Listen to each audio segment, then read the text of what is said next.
ഈ വാർത്താ ദിനത്തിലെ ഏറ്റവും പ്രധാന റിപ്പോർട്ടുകളുമായി വാർത്താമഴ ആരംഭിക്കുന്നു. ഞാൻ എസ് വിജയകുമാർ. സംസ്ഥാനത്ത് അടുത്ത 3 ദിവസം കൂടി ശക്തമായ മഴ തുടരും.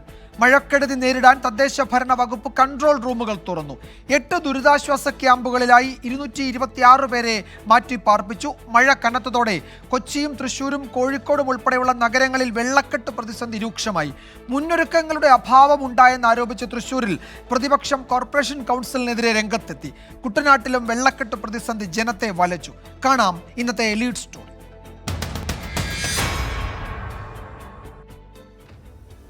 മഴ കനത്തതോടെ കൊച്ചിയിൽ താഴ്ന്ന പ്രദേശങ്ങൾ വെള്ളത്തിനടിയിലായി. ഇടപ്പള്ളി ടോൾ ജംഗ്ഷനിലും കലൂർ ആസാദ് റോഡിലും വെള്ളക്കെട്ട് യാത്രക്കാരെ വലച്ചു.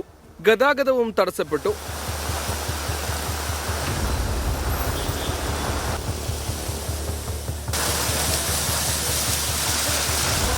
കാക്കനാട് അത്താണി കീരേലി മലയിൽ മണ്ണിടിഞ്ഞതിനെ തുടർന്ന് 9 കുടുംബങ്ങളെ മാറ്റിപ്പാർപ്പിച്ചു. ദേശീയപാതയിൽ അങ്കമാലി കരയാമ്പറമ്പ് പാലത്തിന്റെ വശങ്ങൾ ഇടിഞ്ഞു താഴ്ന്നു. മലങ്കര ഡാമിൽ നിന്ന് പുറത്തേക്കൊഴുക്കുന്ന വെള്ളത്തിന്റെ അളവ് കൂട്ടിയതോടെ മൂവാറ്റുപുഴ ആറിന്റെയും തൊടുപുഴ ആറിന്റെയും തീരത്തുള്ളവർ ജാഗ്രത പാലിക്കാൻ നിർദ്ദേശം നൽകി. മഴക്കാലപൂർവ്വ ശുചീകരണം പാളിയെന്നാരോപിച്ച് കൊച്ചിയിൽ കോൺഗ്രസ് കൗൺസിലർമാർ പ്രതിഷേധിച്ചു.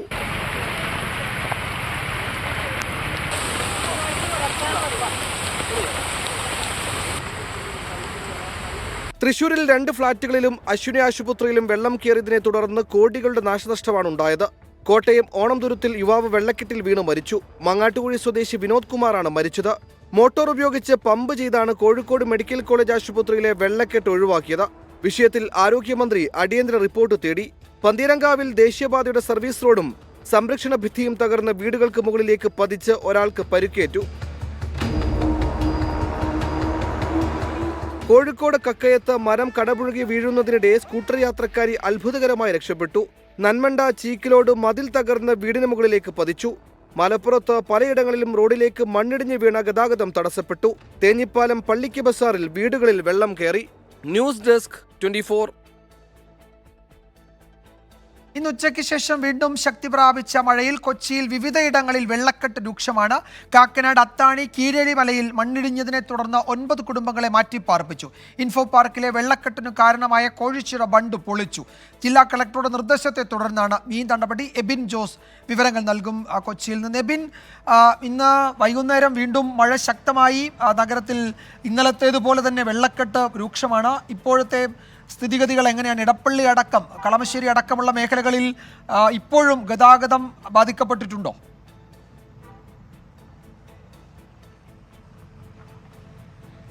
വിജയകുമാർ, നിലവിൽ ഇപ്പോൾ മഴ മാറി നിൽക്കുന്ന സാഹചര്യമാണ് ഉള്ളത്. ഈ ഗതാഗത കുരുക്കിനും ശമനമുണ്ട്. വൈകുന്നേരത്തോടു കൂടി പോലീസ് ഇത് കൃത്യമായി നിയന്ത്രിച്ചിരുന്നു. വെള്ളക്കെട്ടും കുറഞ്ഞു തുടങ്ങിയിട്ടുള്ള ഒരു സാഹചര്യമാണുള്ളത്. നമ്മളിപ്പോൾ നിൽക്കുന്നത് ഇടപ്പള്ളിയിലാണ്. ഇടപ്പള്ളിയിൽ നിലവിൽ ഹൈവേയുടെ പണി നടക്കുന്നതുകൊണ്ട് ഇന്നലെ മുതൽ ഇവിടെ വെള്ളക്കെട്ടുണ്ട്. ആ വെള്ളം ഇപ്പോഴും റോഡിൽ തന്നെ നിലനിൽക്കുന്ന സാഹചര്യമുണ്ട്. മറ്റിടങ്ങളിൽ വെള്ളക്കെട്ടിന് നേരിയ ശമനമുണ്ട്. കാരണം കഴിഞ്ഞ 2 മണിക്കൂറായി ഇപ്പോൾ മഴ മാറി നിൽക്കുന്ന ഒരു സാഹചര്യമുണ്ട്. അതുകൊണ്ട് തന്നെ ഈ വെള്ളക്കെട്ടിന് ശമനമുണ്ട്. പക്ഷേ ജില്ലയിൽ റെഡ് അലേർട്ടാണുള്ളത്. മഴയ്ക്കുള്ള സാഹചര്യം നിലനിൽക്കുന്നുണ്ട്. അതേസമയം മഴക്കാലപൂർവ്വ ശുചീകരണം തകരാറിലായി എന്ന് ആരോപിച്ചുകൊണ്ട് പ്രതിപക്ഷം ഇന്ന് പ്രതിഷേധം നടത്തിയിരുന്നു. ആ രീതിയിലുള്ള പ്രതിഷേധങ്ങളും അരങ്ങേറുന്നുണ്ട്. ഹൈക്കോർട്ടിൻ്റെ ഭാഗത്ത് വെള്ളക്കെട്ടുണ്ടായിരുന്നു. പക്ഷേ നേരത്തെ സജീവമായി വെള്ളക്കെട്ടുണ്ടാകുന്ന സ്ഥലമാണ് MG റോഡ്. പക്ഷേ ഈ തവണ അവിടെ വലിയ തോതിൽ വെള്ളം കയറിയിട്ടില്ല. മറ്റു ഭാഗങ്ങളിലാണ് വെള്ളക്കെട്ടുണ്ടായത്. പ്രത്യേകിച്ച് ഇടപ്പള്ളി, പാലാരിവട്ടം മേഖലകളിലായിരുന്നു വെള്ളക്കെട്ടുണ്ടായിരുന്നത്. ഇന്നലെ നമ്മൾ കണ്ടതാണ് ഇൻഫോ പാർക്ക് മേഖലയിൽ അതിശക്തമായ വെള്ളക്കെട്ടുണ്ടാവുകയും വാഹനങ്ങളടക്കം മുങ്ങിപ്പോകുന്ന സാഹചര്യം ഉണ്ടായത്. ഈ കോഴിച്ചിറ ബണ്ട് അടഞ്ഞു കിടന്നുകൊണ്ട് തന്നെയായിരുന്നു ഇത്തരത്തിൽ വെള്ളക്കെട്ടുണ്ടായത്. അതിന്ന് തുറന്നു വിട്ടിട്ടുണ്ട്. അതുകൊണ്ട് തന്നെ ഇന്നത്തെ മഴയിൽ ആ ഭാഗത്ത് വെള്ളക്കെട്ട് രൂക്ഷമായിരുന്നില്ല. ഏതായാലും ഇപ്പോൾ നിലവിൽ മഴ മാറി നിൽക്കുന്ന ഒരു സാഹചര്യമാണ് ഉള്ളത്. വിജയകുമാർ, കാര്യമായി മഴ പെയ്യുന്നില്ല. ഇന്ന് ഉച്ചയ്ക്ക് ശേഷം പെയ്ത മഴയിൽ പലയിടത്തും വെള്ളക്കെട്ടുണ്ട്. വെള്ളക്കെട്ട് അതിൻ്റെ പ്രതിസന്ധിക്ക് ചെറിയ അയവുണ്ടെങ്കിലും പൂർണ്ണമായും ഗതാഗതം എല്ലായിടത്തും നേരത്തെ ഉണ്ടായിരുന്നത് പോലെ ആയിട്ടില്ല. ചില പ്രതിസന്ധി തുടരുന്നുണ്ട്. ഇന്നലെയും മറ്റുമായി വെള്ളക്കെട്ടുണ്ടായിരുന്ന പല പ്രദേശങ്ങളിലും അത് കുറച്ചുകൊണ്ടുവരാനുള്ള നടപടികൾ ജില്ലാ ഭരണകൂടവും തദ്ദേശ സ്ഥാപനങ്ങളും ഒക്കെ ചെയ്യുന്നുണ്ട്. ചിലയിടത്ത് അത് ഫലം കാണുകയും ചെയ്തിട്ടുണ്ട്. സംസ്ഥാനത്ത് 14 ജില്ലകളിലും മഴ മുന്നറിയിപ്പുണ്ട്. എറണാകുളം, തൃശ്ശൂർ ജില്ലകളിൽ റെഡ് അലേർട്ട് തുടരുകയാണ്. 8 ജില്ലകളിൽ ഓറഞ്ച് അലേർട്ടും മറ്റു ജില്ലകളിൽ യെല്ലോ അലേർട്ടുമാണ്. കേരള തീരത്ത് നിന്ന് കടലിൽ പോകുന്നതിന് ഏർപ്പെടുത്തിയ വിലക്ക് തുടരും. ശക്തമായ കാറ്റിന് സാധ്യതയുള്ളതിനാൽ അടച്ചുറപ്പില്ലാത്ത വീടുകളിൽ താമസിക്കുന്നവർ ജാഗ്രത പാലിക്കണമെന്ന് മുഖ്യമന്ത്രി ഫേസ്ബുക്ക് പോസ്റ്റിൽ കുറിച്ചു. കുറഞ്ഞ സമയത്തിനുള്ളിൽ വലിയ മഴ പ്രതീക്ഷിക്കാമെന്നും ജാഗ്രത വേണമെന്നും മുഖ്യമന്ത്രി നിർദ്ദേശിച്ചിട്ടുണ്ട്. അപകടകരമായ മേഖലകളിൽ താമസിക്കുന്നവർ അധികൃതരുമായി ബന്ധപ്പെട്ട സുരക്ഷിത സ്ഥലങ്ങളിലേക്ക് മാറി താമസിക്കണമെന്നും മുഖ്യമന്ത്രി ആവശ്യപ്പെട്ടു. ഇന്നത്തെ മറ്റു ചില പ്രധാന റിപ്പോർട്ടുകളിലേക്ക് കൂടി വാർത്താ മഴ കടക്കുകയാണ്. 6ാം ഘട്ടത്തിന് അരങ്ങൊരുങ്ങി. ICL FinCorp 24 ഇലക്ഷൻ സമർപ്പിക്കുന്നത് ICL FinCorp, the intelligent choice.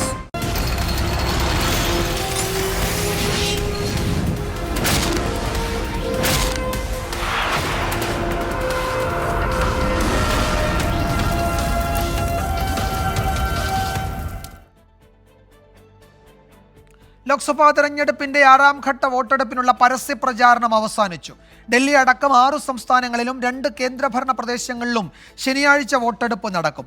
ഭീകരരെ വധിക്കുന്നതിൽ ഇന്ത്യ സഖ്യം കണ്ണീരൊഴുക്കുന്നുവെന്ന് പ്രധാനമന്ത്രി നരേന്ദ്രമോദി വിമർശിച്ചു. അംബാനിയുടെയും അദാനിയുടെയും ആഗ്രഹത്തിനനുസരിച്ചാണ് പ്രധാനമന്ത്രി പ്രവർത്തിക്കുന്നതെന്ന് രാഹുൽ ഗാന്ധി വിമർശിച്ചു. ബീഹാർ, ജാർഖണ്ഡ്, ഹരിയാന, ഉത്തർപ്രദേശ്, പശ്ചിമ ബംഗാൾ എന്നിവിടങ്ങളിലായി 58 മണ്ഡലങ്ങളാണ് ശനിയാഴ്ച പോളിംഗ് ബൂത്തിലെത്തുക. 889 സ്ഥാനാർത്ഥികളാണ് മത്സരരംഗത്തുള്ളത്. മനോഹർലാൽ ഖട്ടർ, മെഹബൂബ മുഫ്തി, മേനക ഗാന്ധി, ധർമ്മേന്ദ്ര പ്രധാൻ, സംബിത് പാത്ര, ബാൻസി സ്വരാജ്, അഭിജിത്ത് ഗംഗോപാധ്യായ, സോംനാഥ് ഭാരതി, കനയ്യകുമാർ തുടങ്ങിയവരാണ് 6ാം ഘട്ടത്തിൽ ജനവിധി തേടുന്ന പ്രമുഖർ. ഭീകരരെ വധിക്കുന്നതിൽ ഇന്ത്യ സഖ്യം കണ്ണീരൊഴുക്കുന്നുവെന്നും താൻ പ്രധാനമന്ത്രിയായിരുന്നെങ്കിൽ ബംഗ്ലാദേശ് വിമോചന യുദ്ധസമിതി തന്നെ കർത്താർപൂർ ഇടനാഴി യാഥാർത്ഥ്യമായിരുന്നെന്നും പഞ്ചാബിലെ തെരഞ്ഞെടുപ്പ് റാലിയിൽ പ്രധാനമന്ത്രി പറഞ്ഞു. आतंकवादियों को घर में घुसकर मारने का साहस, दूसरी तरफ इंडी वाले हैं जो आतंकवादियों के एनकाउंटर पर आंसू बहाते हैं. അംബാനിയുടെയും അദാനിയുടെയും ആഗ്രഹപ്രകാരമാണ് പ്രധാനമന്ത്രി നരേന്ദ്രമോദി പ്രവർത്തിക്കുന്നതെന്ന് ഡൽഹിയിലെ പ്രചാരണ റാലിയിൽ രാഹുൽ ഗാന്ധി ആരോപിച്ചു. അത്യന്തം ആവേശകരമായാണ് ഡൽഹിയിലെ പരസ്യ പ്രചരണം അവസാനിച്ചത്. ഇനി നിശബ്ദ പ്രചരണത്തിന്റെ മണിക്കൂറുകൾ. പരമാവധി വോട്ടുകൾ ഉറപ്പിക്കാനാണ് മുന്നണികളുടെ ശ്രമം. ഡൽഹിയിൽ നിന്ന് ജോഗേഷ് സിംഗിനൊപ്പം നിതിൻ അംബുജൻ, 24. ഡൽഹി മുഖ്യമന്ത്രി അരവിന്ദ് കെജ്രിവാളിന്റെ PA വിഭവ് കുമാറിനെ ആം ആദ്മി പാർട്ടി പിന്തുണയ്ക്കുന്നതിനെതിരെ സ്വാതി മലിവാൾ MP ഇരയായ താൻ വീണ്ടും അപമാനിക്കപ്പെടുകയാണ്. നുണപരിശോധനയ്ക്ക് വിധേയമാകാൻ തയ്യാറാണ്. മുഖ്യമന്ത്രിയുടെ ഓഫീസിലെ അതിക്രമത്തിൽ കെജ്രിവാളിനെ ലക്ഷ്യമിട്ട് സ്വാതി മലിവാൾ രംഗത്തെത്തി. തന്നെ ആക്രമിച്ചത് ആരുടെയെങ്കിലും നിർദ്ദേശാനുസരണമാണോ എന്നറിയില്ല. സംഭവ സമയം കെജ്രിവാൾ വീട്ടിലുണ്ടായിരുന്നുവെന്നും താൻ ആർക്കും ക്ലീൻ ചിറ്റ് നൽകുന്നില്ലെന്നും സ്വാതി മലിവാൾ വാർത്താ ഏജൻസിക്ക് നൽകിയ അഭിമുഖത്തിൽ തുറന്നടിച്ചു. वो पार्टी आज विभव कुमार को बचाने के लिए अरविंद केजरीवाल जी के साथ सड़क पे उतरती है, महिला नेता सड़क पे उतरते हैं. तो मेरे बहुत सारे सवाल हैं और मैं इस वक्त बहुत आहत हूँ. मैं बहुत अकेली हूँ और मुझे धमकाया गया था कि तुम्हें ख़त्म कर देंगे, पर मैं इतना बता दूँ कि मैं ख़त्म नहीं होंगी. मैं सच बोल रही हूँ और मुझे ऐसा लगता है कि सच में बहुत शक्ति है. മറ്റു റിപ്പോർട്ടുകളിലേക്ക്. IT പാർക്കിലും മദ്യശാലകൾ.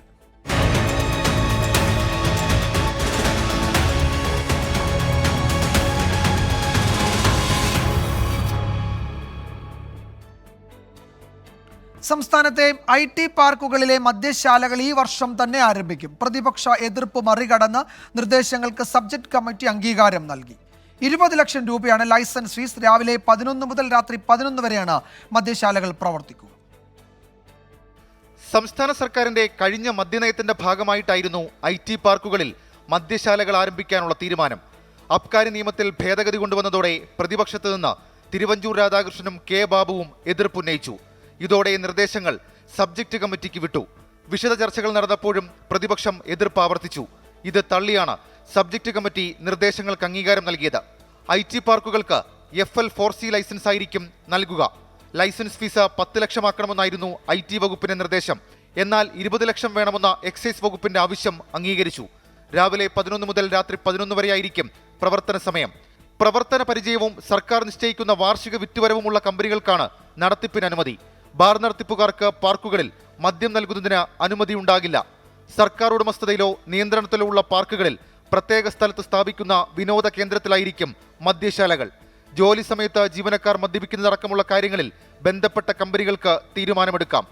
തിരഞ്ഞെടുപ്പ് പെരുമാറ്റച്ചട്ടം മാറുന്ന മുറയ്ക്ക് സർക്കാർ തുടർ നടപടികൾ സ്വീകരിക്കും. 24 തിരുവനന്തപുരം. ആലപ്പുഴ എടത്വയിൽ പൊതുസ്ഥലത്തെ മദ്യപാനം അന്വേഷിക്കാനെത്തിയ എടത്വ പോലീസ് സ്റ്റേഷനിലെ ഉദ്യോഗസ്ഥരെ ആക്രമിച്ച സംഭവത്തിൽ പോലീസ് കേസെടുത്തു. എടത്വ തായങ്കരി റോഡിൽ തായങ്കരി ഭാഗത്ത് നിർത്തിയിട്ട 2 കാറുകളിൽ മദ്യപ സംഘമുണ്ടെന്ന പരാതി ലഭിച്ചതിനെ തുടർന്നാണ് പോലീസ് സ്ഥലത്തെത്തിയത്. ഈ സമയം കാറിലുണ്ടായിരുന്ന കോൺഗ്രസ് മണ്ഡലം പ്രസിഡന്റ് അൽഫോൺസ് പനമ്പറമ്പിൽ, കുര്യൻ പനമ്പറമ്പിൽ, അമൽ കുര്യൻ, ജോർജ് കുട്ടി എന്നിവർ ചേർന്ന് പോലീസിനെ കയ്യേറ്റം ചെയ്തുവെന്നാണ് കേസ്. പോലീസിന്റെ ഔദ്യോഗിക കൃത്യനിർവഹണം തടസ്സപ്പെടുത്തിയെന്നും ഇവരെ അറസ്റ്റ് ചെയ്ത ശേഷം ജാമ്യത്തിൽ വിട്ടു. എന്റെ ഡ്യൂട്ടി റോഡിലല്ല, മനസ്സിലായില്ല. നിങ്ങൾ ഇവിടെ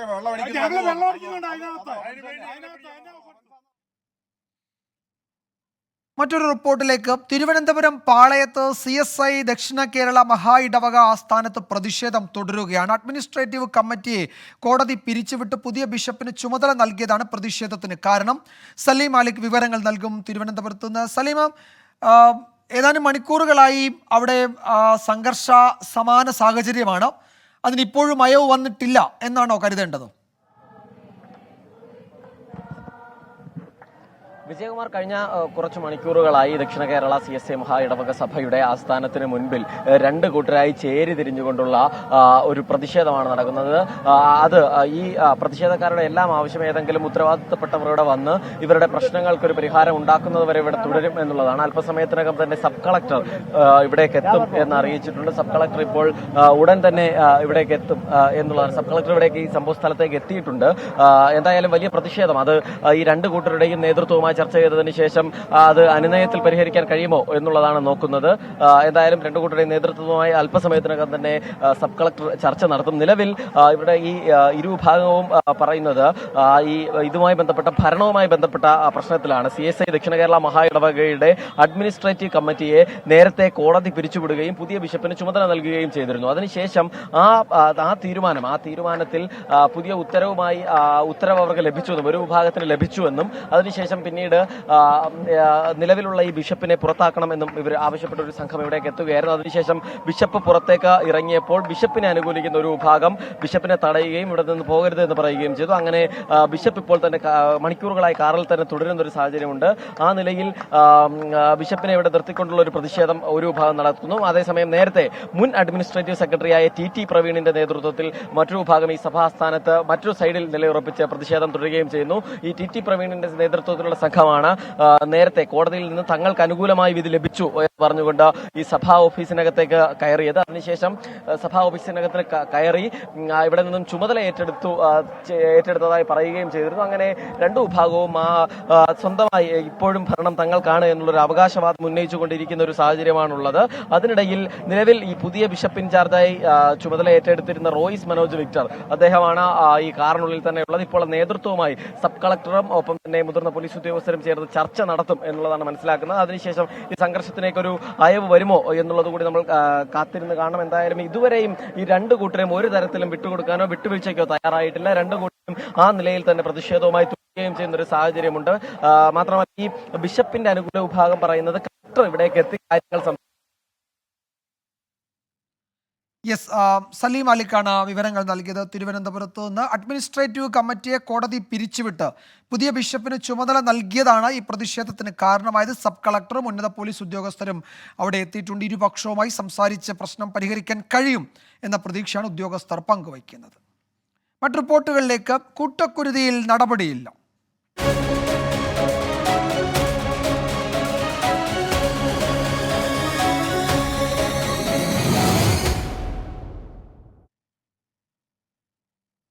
പെരിയാറിന് പിന്നാലെ ഇരുമ്പനം ചിത്രപ്പുഴയിലും മത്സ്യങ്ങൾ കൂട്ടത്തോടെ ചത്തുപൊങ്ങി. പെരിയാറിലെ മത്സ്യക്കുരുതിയിൽ വ്യവസായ വകുപ്പിനും മലിനീകരണ നിയന്ത്രണ ബോർഡിനും ഗുരുതര വീഴ്ചയുണ്ടായെന്ന് ജലവിഭവ വകുപ്പിന്റെ റിപ്പോർട്ട്. കമ്പനികൾ പെരിയാറിലേക്ക് അനധികൃതമായി രാസമാലിന്യം ഒഴുക്കിയെന്ന് കണ്ടെത്തിയാൽ ശക്തമായ നടപടി സ്വീകരിക്കുമെന്ന് മന്ത്രി പി രാജീവ് വ്യക്തമാക്കി. കടമ്പ്രയാറിന്റെ കൈവഴിയായി ഒഴുകുന്ന ചിത്രപ്പുഴയിൽ ഇന്ന് ഉച്ചയോടെയാണ് മത്സ്യങ്ങൾ ചത്തുപൊങ്ങിയത്. നിരവധി വ്യവസായ സ്ഥാപനങ്ങൾ ഈ മേഖലയിൽ പ്രവർത്തിക്കുന്നുണ്ട്. മത്സ്യങ്ങൾ ചത്തുപൊങ്ങാനുള്ള കാരണം ഇനിയും വ്യക്തമല്ല. അതേസമയം പെരിയാറിലെ മത്സ്യക്കുരുതിയിൽ വ്യവസായ വകുപ്പിനെയും മലിനീകരണ നിയന്ത്രണ ബോർഡിനെയുമാണ് ജലവിഭവ വകുപ്പ് പ്രതിസ്ഥാനത്ത് നിർത്തുന്നത്. ഇടയാർ വ്യവസായ മേഖലയിലെ ഫാക്ടറികളിൽ നിന്ന് രാസമാലിന്യം ഒഴുക്കിയതാണ് പ്രതിസന്ധിക്ക് കാരണമെന്നാണ് റിപ്പോർട്ട്. സബ് കളക്ടറുടെ റിപ്പോർട്ട് ലഭിച്ച ശേഷം കൂടുതൽ നടപടി സ്വീകരിക്കും. കർഷകർക്ക് സഹായം ഉറപ്പാക്കുമെന്നും മന്ത്രി പി രാജീവ് വ്യക്തമാക്കി. ലാബിൽ ഫിഷറീസ് കുഫോസിന്റെ ലാബിൽ സെൻട്രൽ ലാബിലേക്ക് മത്സ്യത്തിന്റെ ചത്ത മത്സ്യങ്ങളുടെ ഇത് നൽകിയിട്ടുണ്ട്. ആ റിപ്പോർട്ടിന്റെ അടിസ്ഥാനത്തിൽ ആവശ്യമാണെങ്കിൽ കുറെ കൂടി ഉയർന്ന തരത്തിലുള്ള അന്വേഷണം വേണ്ടി വരുമോ, അത്തരം കാര്യങ്ങൾ ആ റിപ്പോർട്ടിനെ അടിസ്ഥാനപ്പെടുത്തി തീരുമാനിക്കും. മത്സ്യ കർഷകർക്കുണ്ടായ നഷ്ടം അവന് ഈ റിപ്പോർട്ടിൽ വരുന്ന ശുപാർശകളെ അടിസ്ഥാനപ്പെടുത്തി സാധ്യമാകുന്ന നഷ്ടപരിഹാരം ഗവൺമെന്റ് നൽകുന്നത് പരിഗണിക്കും. സംഭവത്തിൽ കുഫോസിലെ വിദഗ്ധ സമിതി പരിശോധന ആരംഭിച്ചു. മത്സ്യക്കുരുതിയുടെ പശ്ചാത്തലത്തിൽ പാതാളം റെഗുലേറ്ററി ബ്രിഡ്ജ് തുറക്കുന്നതിനായി പുതിയ പ്രോട്ടോകോൾ തയ്യാറാക്കും. സാമ്പത്തിക ബാധ്യത അനുഭവിക്കുന്ന മത്സ്യ കർഷകരുടെ നഷ്ടം നികത്താൻ സർക്കാർ തയ്യാറാകണമെന്ന് വരാപ്പുഴ അതിരൂപത ആർച്ച് ബിഷപ്പ് ജോസഫ് കളത്തിപ്പറമ്പിൽ ആവശ്യപ്പെട്ടു. 24 കൊച്ചി. വാർത്താമഴയിലേക്ക് വീണ്ടും സ്വാഗതം. ഇപ്പോൾ വരുന്ന ഒരു പ്രധാന റിപ്പോർട്ടിലേക്ക്. വയനാട് നൂൽപ്പുഴയിൽ കാട്ടാന ആക്രമണത്തിൽ ഒരാൾക്ക് പരിക്കേറ്റു. മാലക്കാപ്പ് കാട്ടുനായ്ക്ക കോളനിയിലെ വാസുവിനാണ് പരിക്കേറ്റത്. വാസുവിനെ ബത്തേരി താലൂക്ക് ആശുപത്രിയിൽ പ്രവേശിപ്പിച്ചിട്ടുണ്ട്. സുർജിത്ത് അയ്യപ്പത്ത് വിവരങ്ങൾ നൽകും വയനാട്ടിൽ നിന്ന്. സുർജിത്ത്, എപ്പോഴാണ് ഈ ആക്രമണം ഉണ്ടായത്? അദ്ദേഹത്തിന്റെ പരിക്ക് ഗുരുതരമാണോ?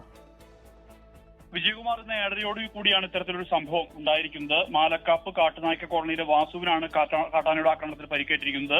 ഈ വനാതിർത്തിയോട് ചേർന്നുള്ള വഴിയിലൂടെയാണ് അദ്ദേഹം വീട്ടിലേക്ക് പോകുന്നത്. ഇതിനിടയിൽ കല്ലൂരിലെ 67 തേക്കമ്പറ്റ എന്ന് പറയുന്ന ഒരു പ്രദേശമുണ്ട്. നിരന്തരം കാട്ടാന ശല്യമുള്ള മേഖലയാണ്. ഇവിടെ എതിരെ ഒരു ആന വന്നു. ആന വന്ന ശേഷം ആന ആക്രമിക്കുകയായിരുന്നു. ആന ഈ തുമ്പിക്കൈ കൊണ്ട് അടിച്ചു വീഴ്ത്തുകയായിരുന്നു എന്നുള്ളതാണ് പറയുന്നത്. ഇതേ തുടർന്ന് ആനയുടെ ശബ്ദം കേട്ടാണ് തൊട്ടടുത്ത കുറുമ കോളനിയിൽ നിന്നും ആളുകൾ ഇറങ്ങി വന്നത്. ഇവർ നോക്കുമ്പോൾ ആന പിന്തിരിഞ്ഞു നിൽക്കുകയും ഒപ്പം തന്നെ ഇദ്ദേഹം വാസു ഈ വയലിൽ വീണ് കിടക്കുന്നതുമാണ് കണ്ടത്. ഇതേ തുടർന്ന് ആംബുലൻസ് വിളിച്ചു വരുത്തി. ഇതിനുശേഷം ബത്തേരി താലൂക്ക് ആശുപത്രിയിലേക്ക് നിലവിൽ മാറ്റിയിരിക്കുകയാണ്. ആരോഗ്യസ്ഥിതി സംബന്ധിച്ച വിവരങ്ങൾ തുടർന്നുള്ള ബുള്ളറ്റിനിൽ നമുക്ക് വ്യക്തമാക്കാൻ കഴിയും. എന്തായാലും ചികിത്സ ആശുപത്രിയിൽ ഇപ്പോൾ നൽകിക്കൊണ്ടിരിക്കുകയാണ് എന്നുള്ളതാണ് ഏറ്റവും ഒടുവിൽ നമുക്ക് ലഭ്യമാകുന്ന വിവരം. വിജയകുമാർ. യെസ്, മാലക്കാപ്പ് കാട്ടുനായ്ക്ക കോളനിയിലെ വാസുവിനെയാണ് ആന ആക്രമിച്ചത്. വാസു ഇപ്പോൾ ബത്തേരി താലൂക്ക് ആശുപത്രിയിൽ ചികിത്സയിലാണ്. കൂടുതൽ വിവരങ്ങൾ ലഭ്യമായി വരുന്നതേ ഉള്ളൂ. സുർജിത്ത് അയ്യപ്പത്താണ് വിശദാംശങ്ങൾ നൽകിയത്. ഇടുക്കിയിൽ ജനവാസ മേഖലയിൽ വീണ്ടും ചക്കക്കൊമ്പനിറങ്ങി. കൊച്ചി ധനുഷ്കോടി ദേശീയപാതയിൽ ആനയിറങ്കൽ ഡാമിന് സമീപമാണ് കാട്ടാന എത്തിയത്. ഏറെ നേരം ഗതാഗതം തടസ്സപ്പെട്ടു. RRT സംഘമെത്തി ആനയെ ശങ്കരപാണ്ഡ്യമേട്ടിലേക്ക് തുരത്തുകയായിരുന്നു. ആന വീണ്ടും ദേശീയപാതയിൽ ഇറങ്ങാൻ സാധ്യതയുള്ളതിനാൽ RRT സംഘം അവിടെ നിരീക്ഷണം തുടരുകയാണ്. യാത്രക്കാർ ജാഗ്രത പാലിക്കണമെന്ന് നിർദ്ദേശം നൽകിയിട്ടുണ്ട്.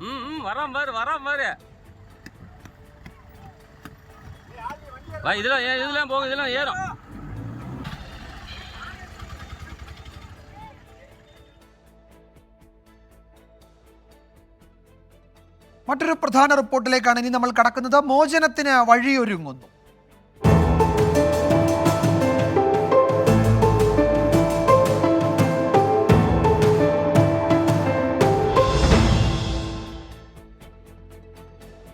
സൗദി ജയിലിൽ കഴിയുന്ന അബ്ദുൾ റഹീമിന്റെ മോചനദ്രവ്യമായ 34 കോടി രൂപ സൗദിയിലെ ഇന്ത്യൻ എംബസിക്ക് കൈമാറി. ഈ തുകയ്ക്കുള്ള ചെക്ക് ഇന്ത്യൻ എംബസി റിയാദിലെ ഗവർണറേറ്റിന് കൈമാറും. മോചനവുമായി ബന്ധപ്പെട്ട നടപടികൾ വേഗത്തിലാകുമെന്നാണ് പ്രതീക്ഷിക്കുന്നത്. അബ്ദുറഹീമിന്റെ മോചനവുമായി ബന്ധപ്പെട്ട പ്രധാനപ്പെട്ട നീക്കമാണ് ഇന്ന് നടന്നത്. മരിച്ച സൗദി പൗരന്റെ കുടുംബം ആവശ്യപ്പെട്ട 15 മില്യൺ റിയാൽ, അതായത് 34 കോടി രൂപ സൗദിയിലെ ഇന്ത്യൻ എംബസിക്ക് കൈമാറി. എംബസി നിർദ്ദേശപ്രകാരം കേന്ദ്ര വിദേശകാര്യ മന്ത്രാലയത്തിന്റെ അക്കൗണ്ടിലേക്കാണ് ഈ പണം നൽകിയതെന്ന് റിയാദിലെ നിയമസഹായ സമിതി അറിയിച്ചു. ഇന്ത്യൻ എംബസി ഇനി ഈ തുകക്കുള്ള സർട്ടിഫൈഡ് ചെക്ക് റിയാദിലെ ഗവർണറേറ്റിന് നൽകും. ശേഷം വാദിഭാഗവും പ്രതിഭാഗവും ഗവർണറേറ്റിൽ വെച്ച് അനുരഞ്ജന കരാറിൽ ഒപ്പുവെക്കും. ഒപ്പുവെക്കുന്ന ഈ കരാറും അനുബന്ധ രേഖകളും ഗവർണറേറ്റ് കോടതിക്ക് കൈമാറും. രേഖകൾ പരിശോധിച്ച ശേഷം കോടതി റഹീമിന്റെ മോചനവുമായി ബന്ധപ്പെട്ട തുടർ നടപടികളിലേക്ക് കടക്കും. വധശിക്ഷ റദ്ദ് ചെയ്യുക, അബ്ദുറഹീമിനെ ജയിൽ മോചിതനാക്കി നാട്ടിലേക്ക് പറഞ്ഞയക്കുക എന്നിവയാണ് പ്രധാനമായും തുടർന്ന് നടക്കാനുള്ളത്. 1 മാസത്തിനുള്ളിൽ തന്നെ ഇത് സാധ്യമാകുമെന്നാണ് പ്രതീക്ഷ. ജലീൽ കണ്ണമംഗലം, 24, ജിദ്ദ. അതിനിടെ നിമിഷപ്രിയയുടെ മോചനത്തിനായി രൂപീകരിച്ച സഹായ സമിതിയിൽ ഭിന്നത. പ്രാരംഭ ചർച്ചയ്ക്ക് വേണ്ട പണപ്പിരിവിനെ ചൊല്ലിയാണ് തർക്കം. ചർച്ചയുടെ ഭാഗമായി 38 ലക്ഷം രൂപ വേണമെന്ന് distress management collective chairperson advocate Deepa Joseph 24നോട് പറഞ്ഞു. സഹായ സമിതിയുടെ തീരുമാനപ്രകാരമല്ല പണപ്പിരിവെന്നാണ് മറ്റൊരു വിഭാഗത്തിന്റെ നിലപാട്. നിമിഷപ്രിയയുടെ മോചനത്തിനായുള്ള സഹായ സമിതിക്ക് സ്വന്തം ബാങ്ക് അക്കൗണ്ട് ഉണ്ടായിരിക്കെ ഡൽഹി കേന്ദ്രീകരിച്ച് പ്രവർത്തിക്കുന്ന ഡിസ്ട്രസ് മാനേജ്മെന്റ് കളക്റ്റീവ് എന്ന സംഘടന പണപ്പിരിവ് നടത്തുന്നതിൽ എതിർപ്പുമായി ഒരു വിഭാഗം രംഗത്ത് വന്നതോടെയാണ് ഭിന്നത ഉടലെടുത്തത്. ആരൊക്കെ എത്ര പണം വീതം നൽകിയെന്ന് അറിയാനാണ് DMCയുടെ അക്കൗണ്ടിലേക്ക് പണം പിരിച്ചതെന്നാണ് സംഘടനയുടെ ചെയർപേഴ്സണും സേവ് നിമിഷപ്രിയ ആക്ഷൻ സമിതിയുടെ വൈസ് ചെയർപേഴ്സണുമായ അഡ്വക്കേറ്റ് ദീപ ജോസഫിന്റെ വിശദീകരണം. ആദ്യ കാലങ്ങളിൽ തന്നെ ഫണ്ട് ചോദിച്ചിട്ടുമുണ്ട്, ആൾക്കാർ നമുക്ക് ഇട്ടു തന്നിട്ടുമുണ്ട്. അപ്പം ചിലർ വ്യക്തിപരമായിട്ട് തരും. ഗോത്ര തലവന്മാരെ 2 പേരെയും കൂടെ കൂടി ഒരു പ്രത്യേക സ്ഥലത്ത് എത്തിച്ച് ഇവർക്ക് വേണ്ടുന്ന കാര്യങ്ങൾ, അവരുടെ ഇനി ചിലപ്പോൾ ദിവസങ്ങൾ എടുക്കുന്ന ചർച്ചയായിരിക്കാം. അപ്പം അതിലേക്ക് അവിടെ വരുന്ന ലോയേഴ്സ് പിന്നെ ആരെയൊക്കെ ഈ ചർച്ചയ്ക്കകത്ത് ഉൾപ്പെടുത്തണം അതെല്ലാം ചെയ്യേണ്ട ഉത്തരവാദിത്വം നമ്മുടെ ലോയറിലാണ് നിക്ഷിപ്തമായിരിക്കുന്നത്. ആ എക്സ്പെൻസിലേക്കാണ് ഈ പൈസ യൂസ് ചെയ്യുക. പ്രാരംഭ ചർച്ചകൾക്ക് വേണ്ടി പണം വേണമെന്ന വാദത്തെ തന്നെ തള്ളുകയാണ് എതിർവിഭാഗം. കുടുംബവുമായി നേരിട്ട് ചർച്ചകൾ നടത്തുക, അതിന് പ്രീ നെഗോസിയേഷൻ എന്ന് പറയുന്ന ഒരു പ്രോസസ്സ് ഇന്നേ വരെ ലോകത്ത് ഒരു ഇസ്ലാമിക രാജ്യത്തിനകത്തും നമ്മൾ കണ്ടിട്ടുള്ളതല്ല. അപ്പോൾ ആദ്യമായി ഇത്തരം ഒരു ആവശ്യവുമായി വരുന്നു, അതൊരു സംശയത്തിൻ്റെ മുൾമുനയിൽ നിൽക്കുന്നു. ആ സമയത്ത് ഈ സംഘടനയ്ക്കകത്ത് ഒരു കുറുമുന്നണി രൂപപ്പെടുന്നു. ആ കുറുമുന്നണിയുടെ ഭാഗമായിക്കൊണ്ട് പിന്നെ ഈ സംശയാസ്പദമായ ഒരു സംഘടനയ്ക്കകത്ത് അല്ലെങ്കിൽ നേരത്തെ സുതാര്യമല്ലാത്ത ചരിത്രമുള്ളൊരു സംഘടനയ്ക്കകത്തേക്ക് പണം പിരിക്കുന്നു. ഇതൊക്കെയാണ് ഇതിൻ്റെ ഏറ്റവും വലിയ തരത്തിലുള്ള പ്രതിഷേധങ്ങൾക്ക് സംഘടനയ്ക്കകത്ത് രൂപപ്പെടാനുണ്ടായ കാരണം. ഗോത്ര തലവന്മാരുമായുള്ള ചർച്ചയ്ക്കുള്ള ഒരുക്കങ്ങൾക്കായാണ് പണമെന്നാണ് DMC വ്യക്തമാക്കുന്നത്. സഹായ സമിതിയുടെ അക്കൗണ്ടിലൂടെ മാത്രമേ പണം സ്വീകരിക്കൂ എന്ന് തീരുമാനിച്ചാൽ പ്രശ്നം അവസാനിക്കുമെന്നാണ് മറുപക്ഷത്തിന്റെ നിലപാട്. നിമിഷപ്രിയയുടെ മോചനത്തിനായുള്ള ദൗത്യം തുടരുമെന്ന് ഇരുവിഭാഗവും വ്യക്തമാക്കി. 24 ഡൽഹി. മറ്റൊരു പ്രധാന റിപ്പോർട്ടിലേക്ക്. ആളുമാറി ജയിലിൽ അടച്ചു.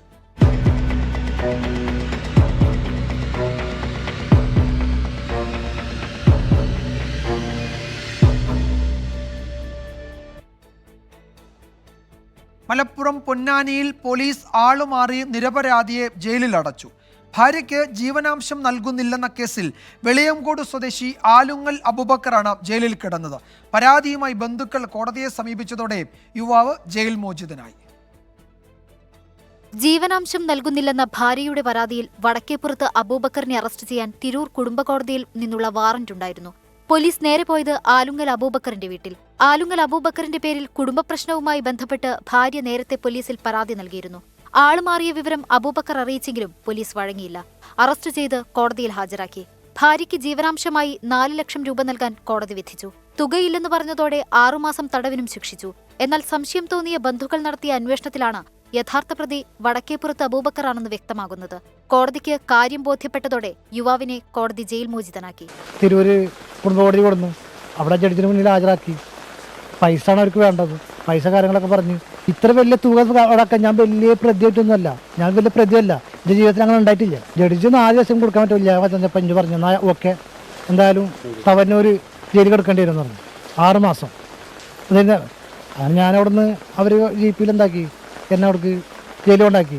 കേസിലെ യഥാർത്ഥ പ്രതി അബൂബക്കർ വിദേശത്താണെന്നാണ് വിവരം. 2 പേരുടെയും പിതാവിന്റെ പേര് ഒന്നായതാണ് വീഴ്ചയ്ക്കിടയാക്കിയതെന്നാണ് പോലീസിന്റെ വിശദീകരണം.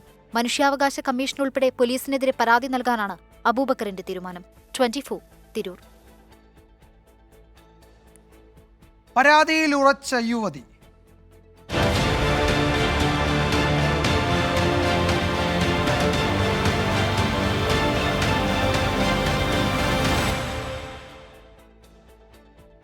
പന്തീരങ്കാവ് ഗാർഹിക പീഡന കേസിൽ യുവതിയുടെ രഹസ്യമൊഴി രേഖപ്പെടുത്തി. Kozhikode judicial first class magistrate കോടതി മുൻപാകെയാണ് യുവതി ഹാജരായത്. നടന്നത് വിവാഹ തട്ടിപ്പെന്നും പരാതിയിൽ ഉറച്ചു നിൽക്കുകയാണെന്നും പിതാവ് പിന്നീട് പ്രതികരിച്ചു. പന്തീരങ്കാവ് ഗാർഹിക പീഡന കേസിൽ അന്വേഷണ ഉദ്യോഗസ്ഥൻ ACP സാജു കെ എബ്രഹാമിന്റെ ഹർജി പ്രകാരമാണ് കോടതി രഹസ്യമൊഴി രേഖപ്പെടുത്തിയത്. പറവൂരിൽ നിന്ന് രക്ഷിതാക്കൾക്കൊപ്പം എത്തിയ പെൺകുട്ടി 1.5 മണിക്കൂറോളം വിശദമായി മൊഴി നൽകി. സംഭവത്തിൽ വിവാഹ തട്ടിപ്പാണ് നടന്നതെന്നും ഒത്തുതീർപ്പിന് ശ്രമിക്കുന്നില്ല എന്നും പെൺകുട്ടിയുടെ പിതാവ് പ്രതികരിച്ചു. അന്വേഷണത്തിൽ തൃപ്തിയുണ്ടെന്നും നീതി കിട്ടുമെന്ന് ഉറപ്പുണ്ടെന്നും പിതാവ് പറഞ്ഞു. ഇപ്പോൾ ഉള്ള കേസന്വേഷണം നല്ല ദിശയിലാണ് പോകുന്നത്. അതിൽ കോഴിക്കോട് ACP, കമ്മീഷണർ, IG ഒക്കെ നല്ല രീതിയിൽ അതിൻ്റെ പ്രവർത്തനങ്ങൾ നടത്തുന്നു എന്നതിൽ ഏറെ സന്തോഷമുണ്ട്. അതോടൊപ്പം തന്നെ ഗവൺമെൻറ്റും മുഖ്യമന്ത്രിയുടെ ഭാഗത്തു നിന്നൊക്കെ വനിതാ കമ്മീഷൻ, യുവജന കമ്മീഷൻ ചെയർമാൻ, ഇതൊക്കെ നല്ല രീതിയിലുള്ള നടപടിയാണ് സ്വീകരിച്ചിരിക്കുന്നത്. നീതിക്കായുള്ള പോരാട്ടത്തിന് പിന്തുണ നൽകിയ 24-ന് നന്ദിയെന്നും പിതാവ്. 24 പോലുള്ള ചാനലുകളാണ് ഈ വിഷയം പുറത്തേക്ക് കൊണ്ടുവന്നത്. നിങ്ങളോടുള്ള നന്ദിയും ഈ സന്ദർഭത്തിൽ ഞാൻ അറിയിക്കുകയാണ്.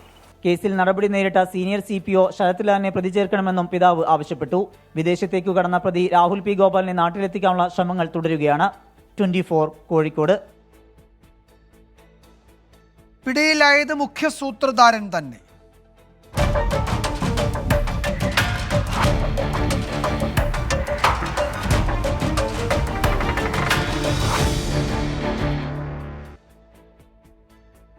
കൊച്ചിയിലെ അവയവക്കടത്തിൽ പിടിയിലായ സാബിത് നാസർ മുഖ്യ സൂത്രധാരൻ തന്നെയെന്ന് പോലീസ് ഉറപ്പിച്ചു. പണ ഇടപാട് സംബന്ധിച്ച നിർണായക രേഖകൾ കണ്ടെത്തിയിട്ടുണ്ട്. കൊച്ചി സ്വദേശിയായ സാബിത്തിന്റെ ഒരു സുഹൃത്തിനായി അന്വേഷണം തുടങ്ങി. 24 എക്സ്ക്ലൂസീവ്.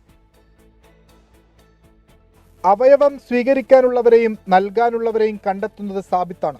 30 മുതൽ 40 ലക്ഷം രൂപ വരെ പറഞ്ഞുറപ്പിക്കും. ശേഷം ഇറാനിലേക്ക് കൊണ്ടുപോകുന്നതാണ് രീതി. ക്രിപ്റ്റോ കറൻസി വഴിയാണ് സാമ്പത്തിക ഇടപാടുകൾ നടത്തിയിരുന്നതെന്ന് മൊബൈൽ ഫോൺ കേന്ദ്രീകരിച്ചുള്ള പരിശോധനയിൽ കണ്ടെത്തി.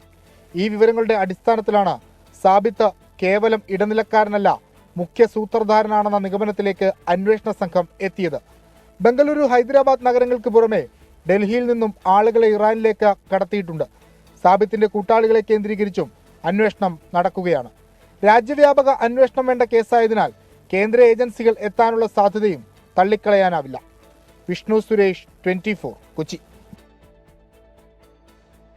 CPIM-നോടുള്ള സമീപനത്തെ ചൊല്ലി സമസ്തയിലെ ഭിന്നത തുടരുകയാണ്. സമസ്ത മുഖപത്രമായ സുപ്രഭാതത്തിന്റെ ചീഫ് എഡിറ്റർക്ക് പത്രത്തിലെ ലേഖനത്തിലൂടെ ചീഫ് എക്സിക്യൂട്ടീവ് ഓഫീസറായ മുസ്തഫ മുണ്ടുപാറ മറുപടി നൽകി.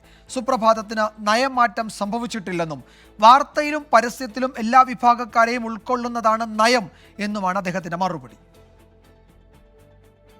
സമസ്തയിലെ ചിലർ ഇടതുപക്ഷവുമായി അടുക്കാൻ ശ്രമിക്കുന്നുവെന്നും സുപ്രഭാതത്തിന് നയംമാറ്റം വന്നതുകൊണ്ടാണ് ഗൾഫ് എഡിഷൻ ഉദ്ഘാടന പരിപാടിയിൽ നിന്ന് വിട്ടുനിന്നത് എന്നായിരുന്നു മുഷാവറ അംഗവും ചീഫ് എഡിറ്ററുമായ ഡോക്ടർ ബഹാവുദ്ദീൻ മുഹമ്മദ് നദിവിയുടെ വിമർശനം. എന്നാൽ എല്ലാ വിഭാഗക്കാരെയും ഉൾക്കൊള്ളുക എന്ന നയത്തിന്റെ ഭാഗമായാണ് ഇടതുമുന്നണിയുടെ പരസ്യം പത്രം പ്രസിദ്ധീകരിച്ചത് എന്നാണ് പത്രത്തിന്റെ ചീഫ് എക്സിക്യൂട്ടീവ് ഓഫീസറായ മുസ്തഫ മുണ്ടുപാറയുടെ മറുപടി. പാണക്കാട് ഹൈദരലി തങ്ങളുടെ കാലത്ത് രൂപീകരിച്ച നയത്തിൽ മാറ്റം വന്നിട്ടില്ലെന്നും മുസ്തഫ മുണ്ടുപാറ ഇന്ന് സുപ്രഭാതം പത്രത്തിൽ എഴുതിയ ലേഖനത്തിൽ വിശദീകരിക്കുന്നു. പത്രത്തിന്റെ ഗൾഫ് എഡിഷൻ ഉദ്ഘാടനവുമായി ബന്ധപ്പെട്ട വിമർശനങ്ങൾ വസ്തുതയ്ക്ക് നിരക്കാത്തതാണ്. പാണക്കാട് സാദിഖ് അലി തങ്ങൾ, PK കുഞ്ഞാലിക്കുട്ടി എന്നിവരിൽ നിന്നും തീയതി ഉറപ്പിച്ച ശേഷമാണ് മറ്റു അതിഥികളെ ക്ഷണിച്ചത്. സമസ്ത മുഷാവറ അംഗമായ ബഹാവുദ്ദീൻ നദിയുടെ വിമർശനത്തിൽ ഇന്നലെ നേതൃത്വം വിശദീകരണം ചോദിച്ചിരുന്നു. 2 ദിവസത്തിനകം വിശദീകരണം നൽകാനാണ് സമസ്ത ആവശ്യപ്പെട്ടത്. സുപ്രഭാതം ഗൾഫ് എഡിഷൻ പരിപാടിയിൽ നിന്ന് ലീഗിനൊപ്പം ബഹാവുദ്ദീൻ മുഹമ്മദ് നദിവിയും വിട്ടുനിന്നിരുന്നു. 24 തിരൂർ. വാർത്താമഴ തുടരുന്നു. കോഴിക്കോട് നാദാപുരത്ത് വിദ്യാർത്ഥികളുടെ സാഹസിക യാത്ര. കാറിന്റെ പിൻ ഡോറുകളിലിരുന്ന് പാട്ടുപാടിയാണ് ഒരു സംഘം യാത്ര ചെയ്തത്. കാറിന്റെ പിന്നിലെ വാഹനത്തിൽ ഉണ്ടായിരുന്നവരാണ് ഈ ദൃശ്യങ്ങൾ പകർത്തിയത്.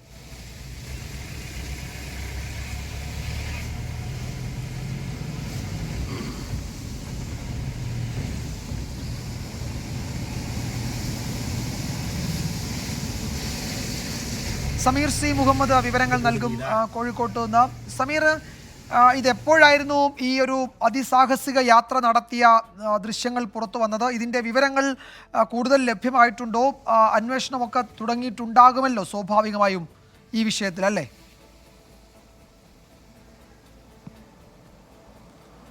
വിജയകുമാർ, ഇന്ന് സന്ധ്യയോടുകൂടിയാണ് ഇത്തരത്തിലുള്ള ഒരു അതിസാഹസികമായിട്ടുള്ള യാത്രയുടെ ദൃശ്യങ്ങൾ പുറത്തു വന്നത്. ഇന്ന് പകൽ സമയത്ത് നല്ല മഴയായിരുന്നു കോഴിക്കോട് ജില്ലയുടെ വിവിധ ഭാഗങ്ങളിൽ, പ്രത്യേകിച്ച് നാദാപുരം മേഖലയിൽ, മലയോര മേഖലയിലൊക്കെ തന്നെ.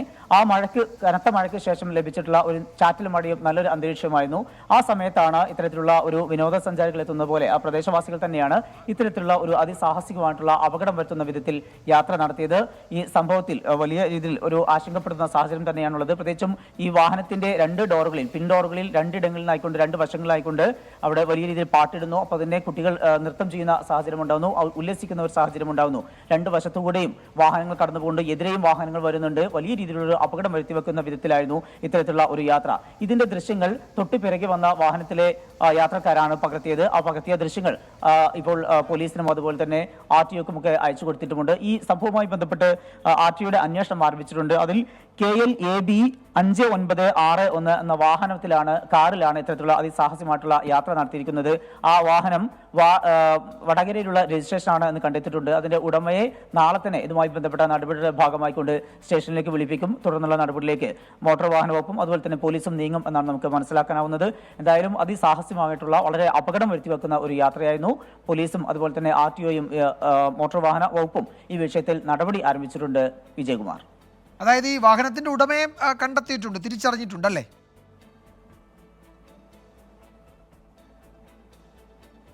വാഹനം വടകര രജിസ്ട്രേഷനുള്ളതാണ് എന്ന് തിരിച്ചറിഞ്ഞിട്ടുണ്ട്. സ്വാഭാവികമായും അതിന്റെ മറ്റ് നടപടിയിലേക്ക്, മറ്റ് അന്വേഷണങ്ങളിലേക്ക് നാളെയായിരിക്കും കടക്കുന്നത്. ഇന്ന് സന്ധ്യയോടുകൂടിയാണ് ഈ ഒരു സംഭവം ഉണ്ടായത്. അതുകൊണ്ട് തന്നെ ആരൊക്കെയാണ് ഇതിൽ യാത്ര ചെയ്തിരുന്നത് എന്നും അതിലുണ്ടായിരുന്ന ഈ 2 പേരെയാണ് നമുക്ക് പുറത്ത് കാണാനാവുന്നത്. അതുപോലെ തന്നെ 2-4 പേർ അതിന് അകത്തുണ്ടാവാനുള്ള ഒരു സാധ്യതയും നിലനിൽക്കുന്നുണ്ട്, ഡ്രൈവർ ഉൾപ്പെടെയുള്ള. അതുപോലെ തന്നെ വലിയ രീതിയിൽ അത് പാട്ടിട്ടിരുന്നു എന്ന കാര്യം കൂടി വ്യക്തമാണ്. അങ്ങനെ പാട്ടിട്ടുകൊണ്ട് വലിയ രീതിയിൽ ഉല്ലസിച്ചുകൊണ്ടാണ് ഈ യാത്ര നടത്തിയിരുന്നത്. 2 വശങ്ങളിലേക്കും അപകടമായ വിധത്തിൽ ഈ കുട്ടികൾ ഉല്ലസിക്കുന്നു. പുറത്തേക്ക് അവരുടെ തലയും ഉടലും ഒക്കെ പുറത്തു വരുന്ന ഒരു സാഹചര്യത്തിൽ അത്തരത്തിൽ വലിയ ആഘോഷത്തോടു കൂടിയുള്ള ഒരു ആസ്വദിക്കുന്ന ഒരു ദൃശ്യങ്ങളാണ് ഇപ്പോൾ പുറത്തു വന്നിരിക്കുന്നത്. എന്തായാലും ഈ സംഭവത്തിൽ നടപടി ഉണ്ടാകും. ഈ യാത്ര ചെയ്തവർക്കും അതുപോലെ തന്നെ വാഹന ഉടമക്കെതിരെയും നടപടി ഉണ്ടാകുമെന്നാണ് മോട്ടോർ വാഹന വകുപ്പും അതുപോലെ തന്നെ നല്ലളം പോലീസും അറിയിക്കുന്നത്. ഈ ദൃശ്യങ്ങൾ, ഇപ്പോൾ കാണുന്ന ദൃശ്യങ്ങൾ കോഴിക്കോട് നാദാപുരത്ത് വിദ്യാർത്ഥികളുടെ അതിസാഹസിക യാത്രയുടേതാണ്. ഇന്ന് വൈകുന്നേരം, ഇന്ന് ഉച്ചയ്ക്ക് ശേഷമാണ് ഈ ദൃശ്യങ്ങൾ പകർത്തിയത് എന്നാണ് നമുക്ക് ലഭ്യമായിരിക്കുന്ന വിവരം. കാറിൻ്റെ പിൻ ഡോറുകളിലിരുന്ന് പാട്ടുപാടി ഒരു സംഘം ഉല്ലസിച്ച് പോകുന്നു. അതിൻ്റെ പിന്നാലെ, ആ കാറിന് പിന്നാലെ വാഹനത്തിലുണ്ടായിരുന്ന ചിലർ ഈ ദൃശ്യങ്ങൾ പകർത്തുകയായിരുന്നു. അവരത് മോട്ടോർ വാഹന വകുപ്പിനും പോലീസിനുമൊക്കെ കൈമാറിയിട്ടുണ്ട്. വടകര സ്വദേശിയുടേതാണ് ഈ വാഹനം എന്ന് തിരിച്ചറിഞ്ഞിട്ടുണ്ട്. നാളെ ഈ ഉടമയെ വിളിച്ചു വരുത്തും എന്നാണ് ഇപ്പോൾ സമീർ C. മുഹമ്മദ് കോഴിക്കോട്ട് വന്ന.